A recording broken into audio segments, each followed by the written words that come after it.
Allahumma salli ala Sayyidina Muhammad.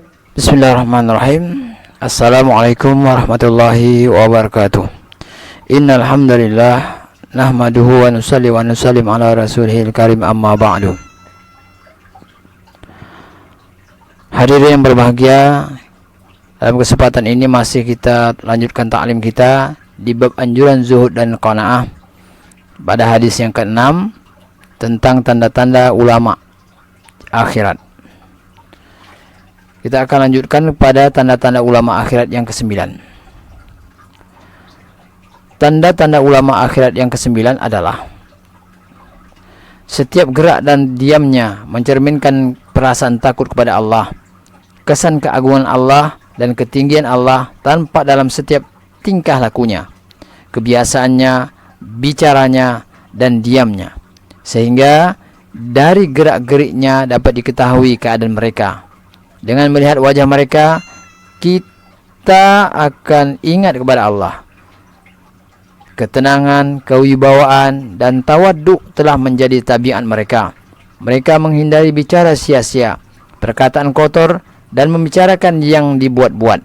Mereka tidak menyombongkan diri dan tidak membanggakan diri, karena sikap ini merupakan tanda tidak takut kepada Allah. Umar radhiyallahu berkata, belajarlah ilmu dan belajarlah ketenangan dan kewibawaan untuk ilmu. Bersikaplah tawaduk di hadapan gurumu. Janganlah menjadi ulama yang kejam.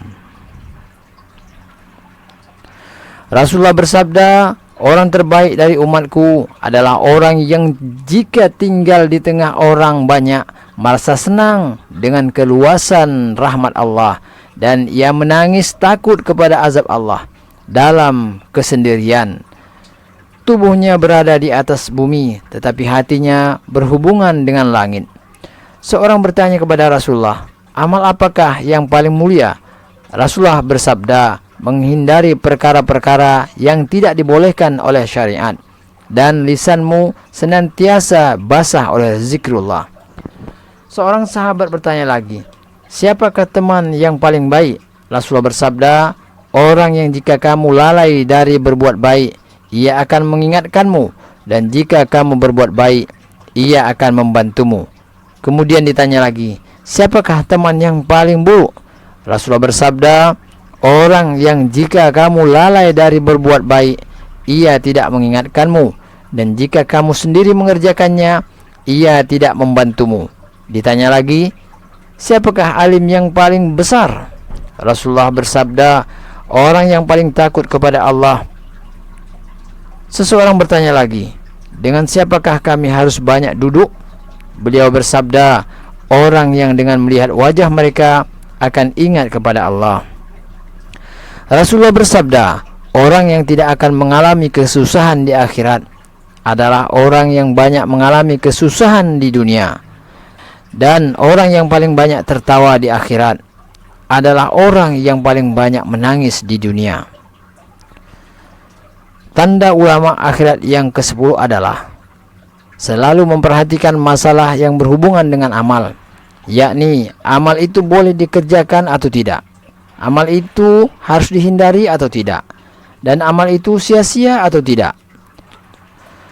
Misalnya, karena perkara ini solat akan menjadi batal, dengan bersiwak keutamaan ini akan diperoleh, dan sebagainya. Dan tidak banyak membahas ilmu yang hanya menyenangkan otak dan perkara-perkara yang furuk, dengan tujuan supaya dia dikatakan sebagai ilmuwan, ahli hikmah, dan ahli filsafat. Tanda ulama akhirat yang ke-11 adalah merenungkan ilmunya dengan basyirah, tidak hanya ikut-ikutan dan bertaklid kepada orang-orang, tetapi mereka beriktibar kepada Rasulullah sallallahu alaihi wasallam. Karena itulah kita harus mengikuti para sahabat radhiyallahu anhum, karena mereka melihat Rasulullah. Orang yang beriktibar kepada Rasulullah adalah orang yang selalu menjaga sabda dan amalan Rasulullah dengan istiqomah, karena yang patut diikuti adalah Rasulullah. Hendaknya kita memperhatikan hadis-hadis Rasulullah dengan memikirkannya dalam-dalam. Tanda ulama akhirat yang ke-12 adalah menjauhi bid'ah dengan sungguh-sungguh. Banyak manusia yang mengerjakan suatu perbuatan bukan merupakan tolak ukur bahwa perbuatan tersebut baik, akan tetapi yang harus diikuti adalah Rasulullah. Hendaknya diperhatikan seperti apakah amalan para sahabat radhiyallahu anhum. Untuk itu hendaknya selalu dikaji amalan dan kehidupan para sahabat radhiyallahu anhum. Hasan Basri rahmatullah alaihi berkata, ada dua macam orang yang mengerjakan dua perbuatan bid'ah dalam Islam. Satu, orang yang memahami agama sesuai dengan pendapatnya sendiri. Menurutnya, apa yang sesuai dengan pendapatnya itulah yang dapat menyelamatkan. Dua, orang yang memuja dunia, mencarinya, senang dengan ahli-ahli dunia, dan marah kepada orang-orang yang tidak mengusahakan dunia.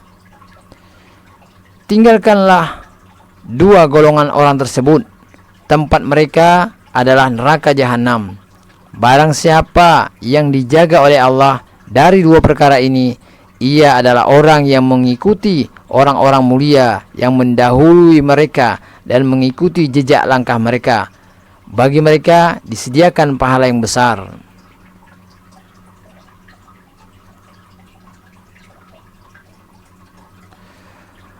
Abdullah bin Mas'ud radhiyallahu berkata, kalian berada pada suatu zaman ketika hawa nafsu mengikuti ilmu. Akan tetapi sebentar lagi akan datang zaman ketika ilmu akan mengikuti hawa nafsu. Yakni apa saja yang diinginkan oleh hatinya akan dikuatkan dengan dalil. Sebagaimana ulama berkata bahwa pada zaman sahabat, syaitan telah menyebarkan pasukan ke 4 penjuru. Setelah mereka berputar-putar dalam keadaan letih, syaitan bertanya, bagaimana keadaan kalian? Pasukan syaitan itu menjawab, orang-orang itu telah menyusahkan kami. Tidak sedikit pun kami bisa mempengaruhi mereka. Karena itu kami sangat kesulitan. Syaitan berkata, janganlah kamu takut, karena orang-orang ini adalah didikan Nabi SAW. Kamu tidak bisa mempengaruhi mereka, tetapi sebentar lagi akan datang orang-orang yang dapat kamu pengaruhi. Setelah itu syaitan menyebarkan semua pasukannya pada zaman tabi'in ke seluruh pelosok. Pada waktu itu mereka juga kembali dalam keadaan susah. Syaitan bertanya, bagaimana keadaan kalian? Mereka menjawab, orang-orang itu telah menyusahkan kami. Mereka sangat aneh.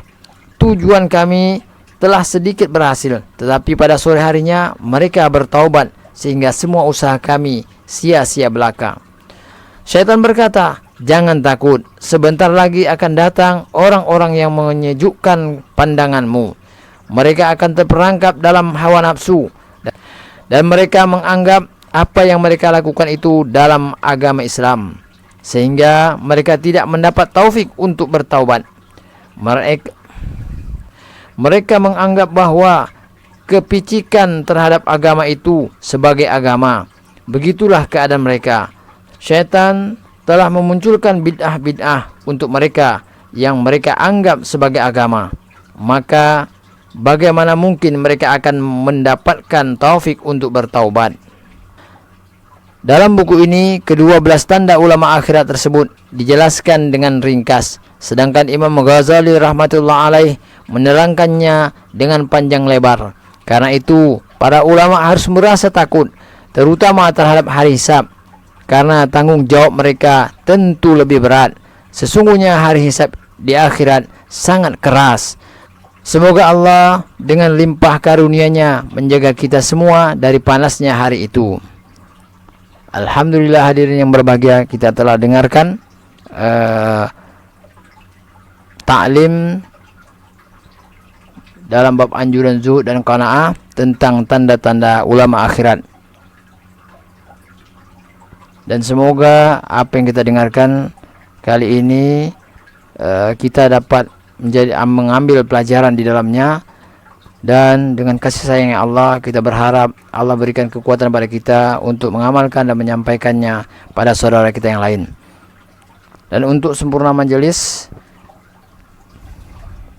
kita tutup majelis kita dengan doa kifarah majelis. Subhanakallahumma wa bihamdika asyhadu an la ilaha illa anta astaghfiruka wa atubu ilaik. Assalamualaikum warahmatullahi wabarakatuh.